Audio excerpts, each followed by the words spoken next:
What is going on here? There, maybe. Oh, I'm blue. Well, don't know what's going on with this, but we'll see how it plays out. So welcome everyone back to another edition of Full Throttle Talk here as we break down, quick look back at New Hampshire, and turn our attention to the final race of the regular season, being Daytona, of course. Saturday night under the lights. We'll have a big, we'll have a preview on that coming up some point Friday, maybe Thursday, but sometime this week we'll do a preview. Try to squeeze it in Thursday since I think qualifying and races are happening Friday. So we'll get that squared away. I'll apologize again to anybody joining late that I don't know why I'm blue. So we'll deal with that. Hopefully, maybe it'll clear up. Maybe it won't. We'll see. But, just a little look back there. And like I said, a quick look ahead to Daytona, the last race for the O'Reilly Series and the Cup Series coming up this weekend. Trucks are completed with the regular season. We'll get into their chase format here in a few minutes. We'll go through that. Want to give a quick shout out to the partner of the show, if you can see this, W Energy. Not an energy guy, mentioned it. Don't like the way they taste, but this is an energy drink that has flavor. It's made with water, so it hydrates.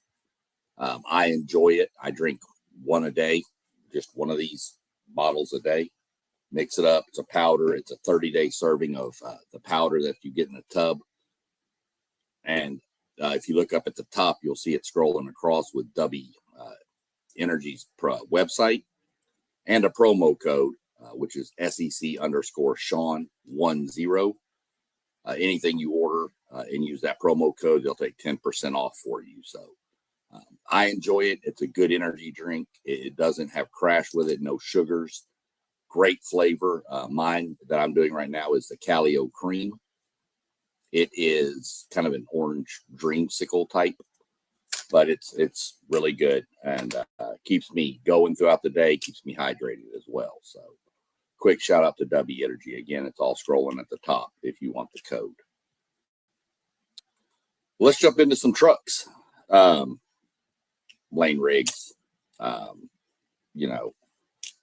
wound up leading 106 laps.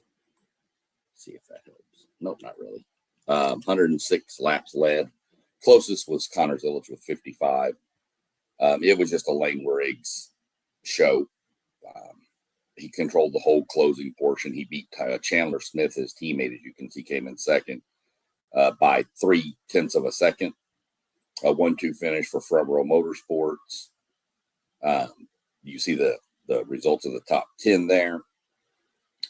Zillage actually swept both stages, got the win in both stages, but Riggs took over late and just kind of dominated there.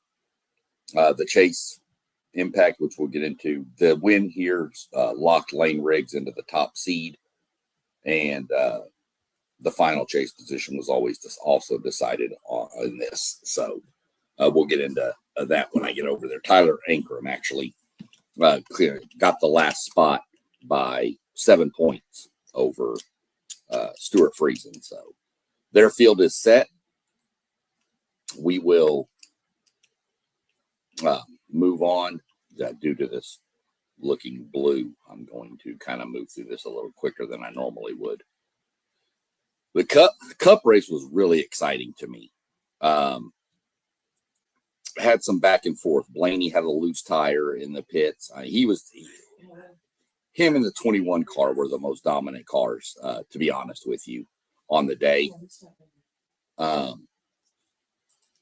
But Blaney had a loose tire on one of his pit stops, had to stop and get it, make sure it was tightened. Josh Berry was in the mix, and on the final green flag run, Berry was coming. Blaney just didn't get hung up. Blaney did make a 2-tire call near the end to try to get his track position that he had lost on the previous pit, and it worked, and he was able to make him hold off even though Barry had 4 tires. Barry was coming. He cut the lead pretty significantly, but just didn't have enough at the end. If Blaney would have got held up in traffic a little more, probably might have had a shot, but Bubba Wallace was right there too. But I think Barry was much better than Bubba Wallace. I think he'd have got around Bubba and then potentially had a shot at Blaney. But nonetheless, 3rd place finish for Josh Berry. 4 top 10s in a row. First time since '94 for the Wood brothers that's happened. So really good run there. He normally runs good at Daytona, but, it's Daytona. So the last 2 races at Daytona, he's had top 10s, so he could be on a 5 top 10 streak here. But we'll see what happens with it. I don't know. Nobody does with Daytona, especially with the changes to the cars they're making. So we'll see how that all works out. Blaney's margin of victory wound up being almost 0.6 of a second. So pretty much double the Truck Series. Yeah, I mean, it was an exciting race that was passing.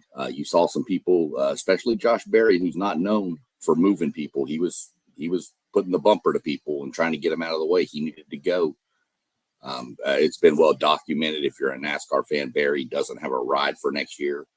And I was thinking he might be in line for the 33 at RCR, but they just signed with Austin Hill just up for a contract extension there. So that takes that right away. I don't know what he's going to do, where he's going to go. I would imagine he would probably, worst case scenario, wind up in the O'Reilly series, probably in one of the RCR cars, since Jesse Love, who's driving one now, is going to the Wood brothers to replace Barry, and Austin Hill is going full-time in Cup. They have 2 openings in their O'Reilly series. And I think Josh in the O'Reilly series would be really good to go to a team that's good too. RCR's O'Reilly series is pretty good. So go there, get some more experience, maybe whatever, and then maybe a ride opens in 28 and he can move right back up to the Cup series. I hate he's leaving the Wood brothers, but it's a business.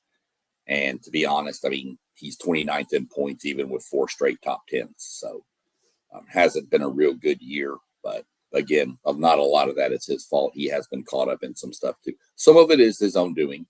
But it's the world of NASCAR. If somebody makes a mistake in front of you, it can affect you. So that's really the Cup series. Like I said, I thought it was good. There was passing, there was moving, there was strategy. It was a little bit of everything. Started in the wet, on wet weather tires. That was interesting. You had Connor Zilisch spin out before they even took the green flag. Not Connor Zilisch, I'm sorry, Carson Hocevar spun out on his own. And then on lap 1, I believe it was 1 or 2, Tyler Reddick lost control and spun out. So a little bit tricky there at the beginning. But once they got it, they started running. The rain cleared out. And they got the track dried pretty fast with those cars on it. So good race. Was really excited for it. I like New Hampshire. I think it's a crazy track. I was one of the ones who, like some others, were hoping Tyler Reddick would win. Just so that we could see who was bigger, him or the lobster they give you for the trophy. And I think it might have been pretty close. But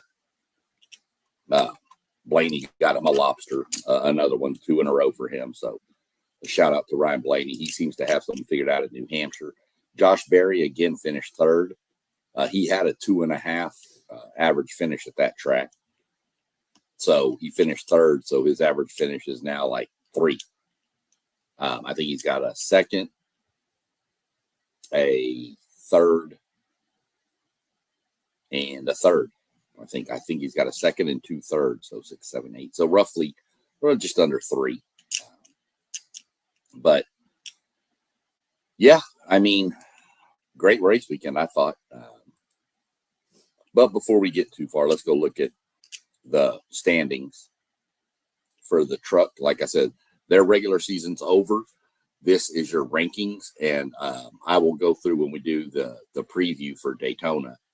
I'll go make sure all the points are correct and show you kind of the point standings after they reset, because they do reset to break it all down. So we'll break that through come Thursday or Friday when we do Daytona.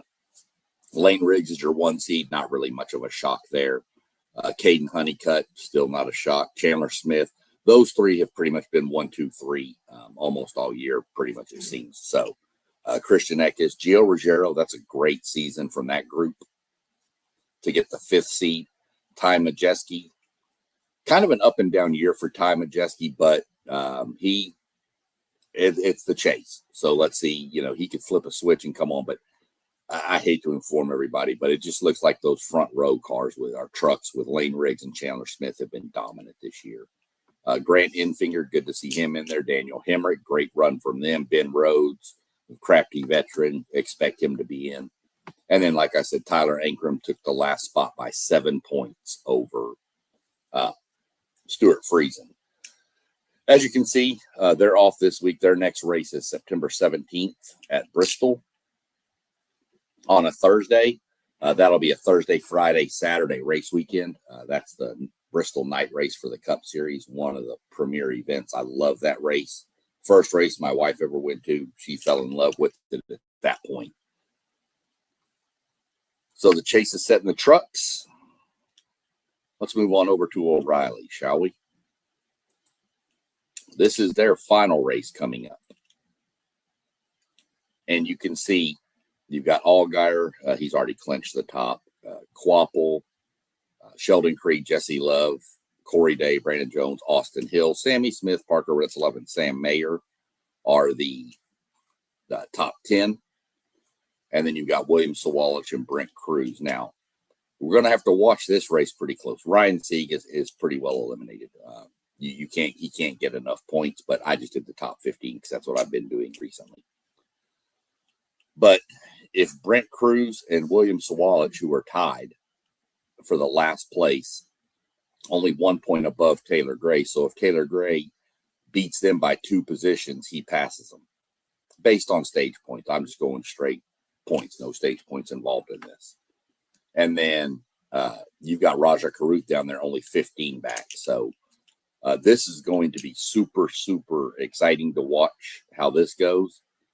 This race is, man, there's going to be, as some of the other people I've talked to before will tell you, for those guys from even Sam Mayer back, Sam Mayer, William Sawalich, Brent Cruz, Taylor Gray, and Roger Caruth, there's probably going to be a pretty good pucker factor going on in all their fans, the drivers, the pit crews, the crew chief, the car owners. They're all going to be really, really, really tightened up. Everybody through Sammy Smith is locked in, by the way. So Parker Retzloff could miss it, but it would take him like almost finishing near the back of the pack and one of the other guys winning or scoring a lot more points. And I just don't. I think the gap is too far. This race is going to be on CW. It's a Friday night race at 7:30 p.m. on Friday night. So on a Friday night, I know there's a lot of options to do. There, high school football's kicking up, and you've got college football getting ready to crank up, and you've got a little bit of everything going on. But I'm just going to go ahead and tell you that this is going to be pretty interesting and pretty fun to watch. Daytona is always Daytona anyway, so keep an eye out for that. I will definitely be tuning into this race. And then the Cup in their final race before the chase starts. You see, you've got Ryan Preece is 31 points behind Van Gisbergen. Chastain and Jones are eliminated. They're too far behind with negative 81 and negative 98. They can't catch up. Most points you can get is 76 and if you win. So they're eliminated. But you have Brad Keselowski. He would almost need to win both stages, which would get him 20 points and probably win the race, to be honest with you. If not, he'd have to finish top 5, and he would have to have a combination of Shane Van Gisbergen is the only one he can catch, finish almost last.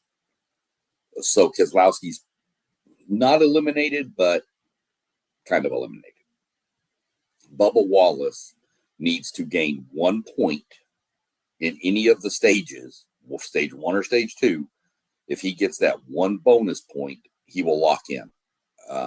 Because Priest has 555, so to 600 would be 45 plus 30 is 75.